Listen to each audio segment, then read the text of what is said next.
देख, तुझे अपनी बेइज्जती करवानी है तो करवा ले, मैं ना रुकने वाला इस ससुराल में। अरे मैं तो बस ये कह रही हूँ, पजामा तो पहन लो। हाँ तो क्या हुआ, जरूरी चीज तो ढकी है ना। लेकिन तेरे घर वालों ने जो मेरी इज्जत उछाली है ना, मैं उसे अब कभी नहीं भूलूंगा। अरे जीजाजी, किसने आपकी इज्जत उतार दी? और अभी तक आप तैयार भी नहीं हुए, बारात भी आने वाली होगी।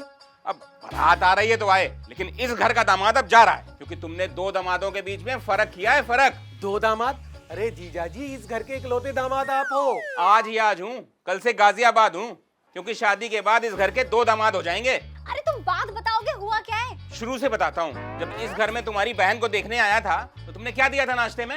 अब 8 साल पुरानी बात कैसे याद होगी जीजाजी? लेकिन मुझे सब याद है। 2 बर्फी और 4 बिस्किट पे तुम्हारी बहन पसंद कर ली थी मैंने। अरे तो तुम्हें अब क्यों बुरा लग रहा है?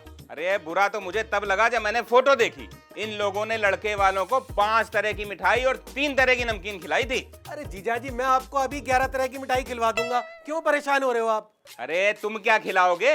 पिताजी ने बोला था शादी में बारातियों का स्वागत पान पराग से करना, लेकिन मिला क्या? सुगंध की सौंफ। तो ये बात आपने तब क्यों नहीं बोली? तब तो मैं खून का घूंट पी के रह गया था। अरे जब खून का घूंट पी के रह गए थे तो अब क्यों उल्टियां कर रहे हो? उल्टी? अरे उल्टी हरकत तो तुम्हारे मायके वालों ने करी है। अरे दिया क्या था इन्होंने हमें? घर में नहीं है दाने, साले शादी चले रचाने हैं। अरे जीजाजी, क्या देते? आपने ही तो बोला था कि लड़की को 2 जोड़ी में विदा कर देना। अरे तो क्या सच में 2 जोड़े में अपनी बहन को विदा कर दोगे क्या? और अपनी लड़की को 54 इंच का टीवी, 4 पहिया गाड़ी और 30 तोले सोना। और तुमने हमें साइकिल तक न दी थी। अरे कुछ तो शर्म कर लो, आप शादी के इतने साल बाद जाके दहेज मांग रहे हो। अरे अब दहेज किसे चाहिए? अरे मैं खुद भी खरीद सकता हूँ, लेकिन मेरा शौक था कि ताराचंद भी ससुराल की दी हुई गाड़ी पे चलेगा। अरे जीजाजी, चलानी भी कहाँ आती है आपको? पहले सीख तो लो, वरना लोग क्या कहेंगे? इस घर का दामाद 9 से किया है, गाड़ी ठोक दी। 9 से किया? अब यही सुनना रह गया था। अब इतनी बेइज्जती के बाद भी तू यहाँ खड़ी है, चल मेरे साथ।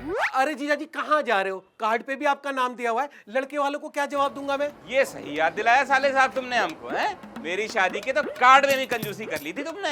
कार्ड? तुम्हें हमारी शादी का कार्ड भी याद है? अरे ऐसा कार्ड किसे नहीं याद होगा? अरे 5 रुपए से भी कम पड़ा होगा इनको। अरे जीजाजी, कार्ड पार्ट पे क्या फालतू खर्च करना, इसीलिए ऐसा छपवा दिया था। वाह साले साहब वाह, ये बात अपनी बेटी की शादी में तो ना याद आई आपको? कम से कम 50 रुपए का एक कार्ड पड़ा होगा इनको। और घर के दामाद का नाम सबसे ऊपर होना चाहिए, और इन्होंने नीचे जरा सा छपवा रखा है। अरे जीजाजी, आपका नाम लिखवाने के चक्कर में हम तो कार्ड पे ये भी ना लिखवा पाए कि मेरी दीदी की शादी में जरूर जरूर आना, और आप हो के क्या हूं मैं? कुत्ता हूं? रे लड़की के घर में बाप कुत्ता और ससुर के घर में जमाई कुत्ता। ये क्या बात हुई? ये किसने बोला आपको? अरे कुत्ता ना होता तो रात भर बिना तकिया चादर के सो रहा होता क्या? अरे पापा, ये डिजाइनर कपड़े और सोने की चेन किसे देनी है, कहाँ रखनी है, कुछ तो बताओ। अरे कहीं भी रख दे, ये तेरे फूफा के लिए लेके आए थे, अब तेरे फूफा ही नाराज होके जा रहे हैं तो किसे दे? ला इधर ला तू, ये चैन मैं रख लूंगी और ये कपड़े भैया पहन लेंगे। अरे जिसके लिए आई है उससे तो पूछ लो एक बार। क्यों पूछ ले तुमसे? अरे तुम तो नाराज होके जा रहे थे ना, पहनो अपना पजामा निकलो। अरे हेमा, क्या कह रही है? दे दे जीजाजी को। भैया तुम बीच में मत बोलो, तुम अपना देखो, मैं अपना खुद देख लूंगी। बड़े आए चेन पहनेंगे, जाओ बस निकल रही होगी तुम्हारी। अरे साले साहब समझाओ भाई अपनी बहन की तरफ। पापा क्या भसड़ हो गई? अरे कुछ ना, शादी में फूफा के नाराज होने का शगुन पूरा हो गया। अरे तो नाराज भी तो आपने किया था पापा, क्या जरूरत थी उनके तकिया और चादर गायब करने की? तुम मनाए भी तो तेरे बाप नहीं है, सोने की चेन और कपड़े दे के। जा अब फूफा को जल्दी से तैयार करवा ला, मैरिज होम चलेंगे फिर। पापा तुम्हारे ड्रामे ही खत्म नहीं होते। फूफा, अरे फूफा जी,